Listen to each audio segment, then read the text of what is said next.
Hello and welcome. When New York's Twin Towers were attacked on 9/11, they were the first on the scene. So why have those firefighters and emergency workers been left on the sidelines nearly a decade later? Serious health problems from the toxic dust and debris still plagues many of the first responders who risk their lives to help those trapped in the rubble. Thousands of rescue and cleanup workers say they face chronic medical conditions ranging from asthma to cancer, and some have even died waiting to get medical help and attention from the government. A proposed U.S. law to provide health care and compensation for those emergency workers failed to pass in Congress this summer, causing anger amongst advocates who say America's heroes of 9/11 are being left behind. So on today's show we ask what more can be done to help the first responders of the September the 11th attacks. Remember, you can call in with your questions and comments, and we welcome your SMSs and emails onto the show as well. Joining me to discuss this is Richard Skinner, a former firefighter and part of the team who helped to clear rubble from the World Trade Center site. He's now the New Jersey liaison for the Feel Good Foundation, an advocacy group for 9/11 first responders. With him in New York is Terry Miles, the executive director of the World Trade Center Environmental Health Center at Bellevue Hospital in New York City. Gentlemen, I welcome you to the show. And Richard Skinner, if I could start with you there, sir. You were there on Ground Zero right at the time of the attacks and helped to obviously clean up what was called the pile, the massive debris and rubble that came from the Twin Towers.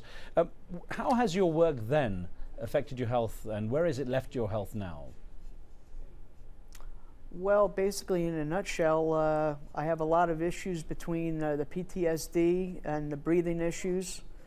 I have an issue where I'm constantly choking all the time. I get into these coughing attacks that are unexplained. A lot of anxiety. Every time you see a plane flying, you constantly are looking at it to see where it's going and what it's doing. Basically, the impact of 9/11 really did a lot to me as well as a lot of others, and that's about as far as I can go there. I mean, I just have a lot of breathing problems. Another thing called GERD, G-U-R-D, which is another fact of an issue where I have problems swallowing sometimes, and also have problems with breathing and everything else. Now, you were told at the time, Mr. Skinner, that the government, you were told by the government the air was safe to breathe in spite of the fact there was, in reality, a lot of dust particles with metal in the dust, and there was fiberglass, asbestos, other carcinogens as well. And I wonder, what kind of safety equipment and what kind of guidelines were you given at the time when you were going in there, when everything was just like, happening, so to speak? Well, basically, there was not a whole heck of a lot going on. We had paper masks in the very beginning, and we were passing those out, and they were getting passed out to everybody else. And then later on down the road, there was North cartridge type respirators that were going out in the field, but they didn't come until later on. Right. Mr. Miles, good to have you with us as well, Terry Miles. And I know you've dedicated a lot of time and effort now to dealing with those who've been affected by the cleanup process and the attacks of 9/11. And I wonder, what have you seen at your health center? What sort of illnesses have sort of manifested with the people coming in, and how can you be sure that they're all connected with the 9/11 attack? Well, it's a pleasure to be here, Riz. Thanks for having us. Well, Rich was just talking about some of the elements that are very common to people who've gotten sick due to the aftermath of 9/11. Just wanted to clarify a little bit about the program that I oversee.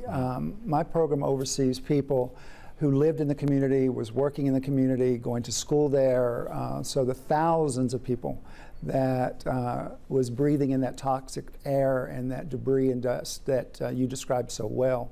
And so it was the first responders in such an admirable way that went in to help in any way that they could. But everyone who was exposed to these toxins were experiencing that in a very, very similar way. And all these many years later, the various illnesses that they have, whether they were a firefighter or a school child at the time, are all basically the same. Essentially, most people have respiratory conditions, most notably lower respiratory, meaning very deep in the lungs, but also upper respiratory, which just briefly hearing Rich seems to be what he's experiencing. He also mentioned GERD, which is like a gastric reflux that is very common in some of our patients. There are also neurological defects like severe headaches, paresthesia, the numbness in the hands and the feet, and certainly psychological effects. Right. Rich mentioned his post-traumatic stress. Yeah, that can be very persistent. I'll get onto that. I'll get onto that in a second, actually, Mr. Miles. But I wanted to ask you now. You were saying about the number of people in the community there. There was not just those who were the first responders and those involved in the cleanup. I mean, just the responders number tens of thousands. It's almost impossible to know exactly how many, but of course all the people in that vicinity too. Have you any idea at all what number of people are overall affected by what happened as a result of the dust and the debris from the attacks? And are you seeing the cases increasing? Well, thanks to the New York City Department of Health and Mental Hygiene, they developed a registry of people who were in the area closest to the World Trade Center site very shortly after. And so that was people who, in fact, were first responders as well as people who lived and worked in the community. They did have to use a boundary, which was Canal Street, river to river in Manhattan. And using that, it's almost 500,000 people who were affected, again, whether you were a responder or living or working there. So that's certainly huge numbers. Right. The number of people that we're seeing who are sick from that are number in the the 20,000 type range. Whether they're in the responder program getting care or in ours. Mm-hmm. Now, Richard Skinner, when did you first realize something was wrong? When did you first start to experience symptoms that you could equate to what happened at the time of the attacks? Well, I would say probably about 6 or 7 years ago is when it really started bothering me. Things started happening as far as my breathing, because I was a firefighter right up until about a year ago. I was a lieutenant of a department down the Jersey Shore, and I would get ready to get off the rig to go into a fire, and I'd start these choking things going on. I couldn't figure out what it was, and I was already part of the World Trade Center treatment program at Mount Sinai, and I had been going regularly for all my checkups and exams and such, and that's when we started realizing something else was going on. And I immediately started getting checked out, from the various different doctors that they had there at the time. And now I'm being treated in New Jersey only because of where I live. It's just very difficult for me to go to New York for one doctor for a whole day. Well, Terry Miles, of course, you mentioned the psychological damage, post-traumatic stress disorder, which Richard Skinner also talked about. That, and I wonder to what degree you're seeing, both of those manifesting sort of equally. How much are people coming to you for the psychological damage that the attacks did? In our particular patient population, over 50% of the patients score for mental health related issues, and it's very common that people have both physical and mental health problems, post-traumatic stress, depression, anxiety, and whether it's physical or mental, as I was about to say, these are persistent and complex. Mental health, for an example, can be a combination of a variety of things, including some phobias, afraid to travel in certain ways, whether that's through flying or even going through tunnels in a train, being afraid of being in tall buildings after certain heights. And these are people who have had fairly intensive therapy all these years later, and still, to a degree, these issues are of a concern. I do want to make a quick distinction, Riz, if I may, that Please. In the city of New York, there are 3 centers of excellence that help to take care of people who got sick after 9/11. The first was the fire department of New York. And then the program that Rich is in, that he's talked of, is for other types of responders. There's actually a consortium of several hospitals in New Jersey and New York, and that's why he can get the care that he needs living in New Jersey.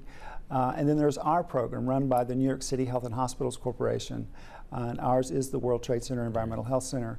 And then we take care of everybody else, as I mentioned, the residents, et cetera. Right. Well, Richard Skinner, of course, I guess our view should be clear to our viewers. You actually have seen dozens of your friends die, the co-workers and friends die as a result of what happened then, and also witnessed the attack itself. So now, how have you been able to find the kind of emotional strength and help to be able to get through all that? How have you been coping with that side of it?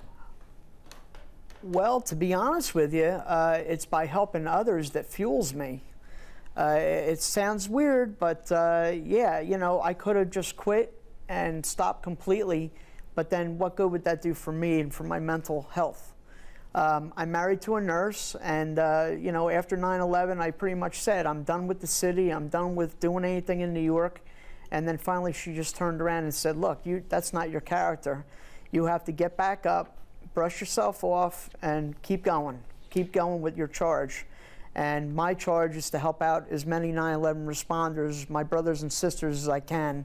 And I refer people all the time to the doctor's program here, as well as to the other centers of excellence that are taking care of us. Right. Self-satisfaction is what drives me, and that's what drives our organization to do good work. Well, Richard Skinner and Terry Miles, we'll continue to do that. I'm going to ask you to stand by and talk more about what can be done to help you as well. We have to take a short break now. When we return, more on what's being done to compensate 9/11 responders and their families. Don't go away.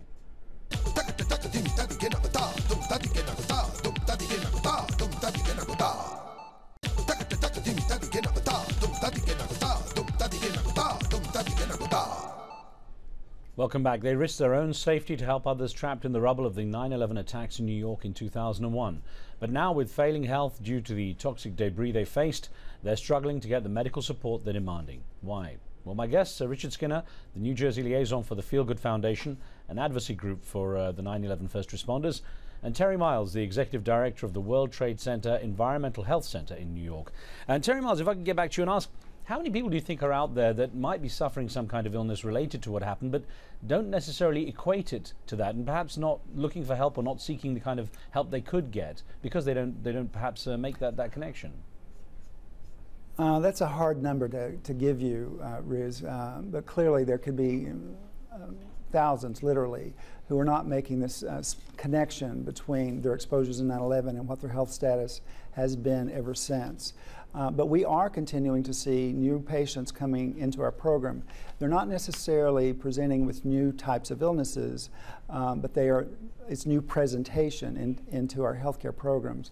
They've tried to get care in the community, and community doctors, out of no fault of their own, don't know what they don't know, and they don't know how to make the connections and how the illnesses related to 9/11 are manifesting in people. Yeah.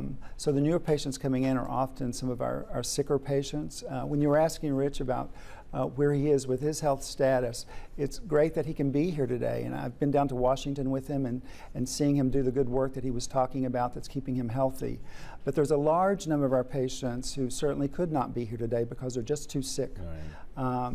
How lives have changed because of their illnesses, or you know, it's quite dramatic.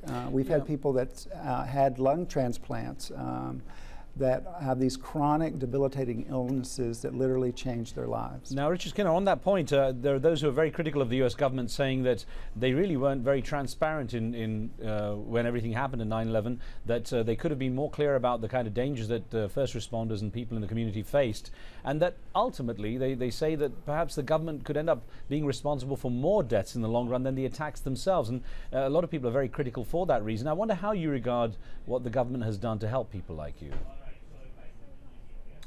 Well, I mean, what the government has done is, you know, a good start, but it's not enough. There's a droga bill that we've been going down to Washington, D.C. to fight for the past, years now. Should have been passed long ago. And what that money does is that allows the centers of excellence and also the doctor here at his facility to stay open for another 10 years, to be able to continue to give us the treatment that we need, and also to actually be able to do research to make sure that everything that's being done now is going to be able to be done in the next 10 years, let's say. So, I mean, I could be in perfect health right now, but 5 years down the road, something else could come up that nobody ever heard of before. And actually, Mr. Skinner, these folks pretty much... That's the interesting thing. You know? Why has this bill failed? I mean, it's about $7.5 billion at stake here, and you just seem to fail in Congress. Right. And you'd think it would be a worthwhile cause and would have the kind of political support it needs. I couldn't agree with you more. Basically, what it came down to is that it went for a suspension vote for the simple reason that the Democratic side wanted it to be voted on as stated, meaning that there were no changes, no amendments to the bill. The other side, the Democratic side, They wanted a lot of changes to be done. One of the things was immigration. They weren't thrilled about that, which it doesn't make sense to me because nobody asked for an ID of anybody, you know, whether they were U.S. citizens when they were working with us down there. So I think that's ridiculous. The other thing is that they were, you know, there was a lot of issue going on with the cost of this. And originally it was a $7 billion bill. It got rescored and went down to 7.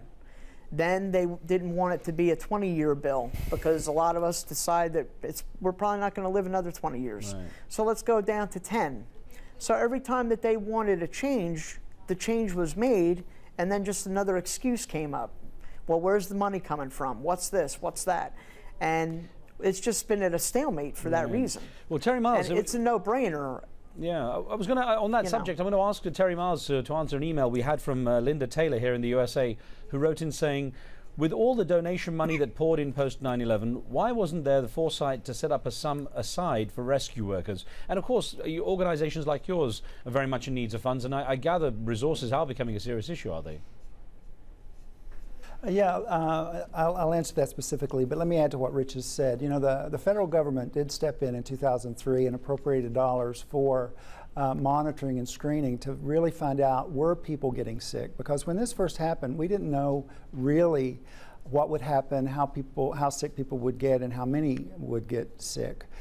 So the federal government has given us millions of dollars for screening and monitoring, and then in the 5th anniversary of 2006, added more dollars for the treatment of responders specifically. Philanthropy is a very, very good question, and for our program specifically, it was the City of New York and philanthropy that originally funded our program for the residents and area workers, students, and others. But you might remember, and I'm sure you did, almost $1 billion or more was raised soon after 9/11. A big chunk of that money has stayed in a fund, and it has been through litigation that only within the last couple of months a judge has ruled how that money can be disseminated to the sickest of patients, and then hopefully over the next short period of time people will actually get that cash in hand. But that's to compensate them for their job loss, their inability to bring in income for themselves and their families. The bill that Rich is talking about would pay not only for that kind of compensation, but from our perspective, to fund health care in a long-term, reliable way. Rather than year over year, which has been the process so far. Well, there's an email that came in from New Zealand I want to put to Richard Skinner. This came in from Jan Edgar in New Zealand, who says, how is the denial of proper health care and compensation to 9/11 first responders any different than servicemen returning from Vietnam and Korea who coped with the effects of Agent Orange? And I wonder, you know, we recently did a show here on this show about 4 decades of fighting for a resolution to the Agent Orange issue. When you look at the situation you've faced 9 years now already in what's been going on, do you remain optimistic that you can see some kind of resolution in the near future? Oh, absolutely. Absolutely. I mean, the American people really like what we've all done, and it's not just a New York and New Jersey issue. There's actually been responders from every state of the United States responded in on that day, or maybe even the weeks after that. And I'll just give you a quick analogy. Let's say that we had someone from Kansas or somebody from Washington State that came and worked the pile down at Ground Zero. They got home and they got sick.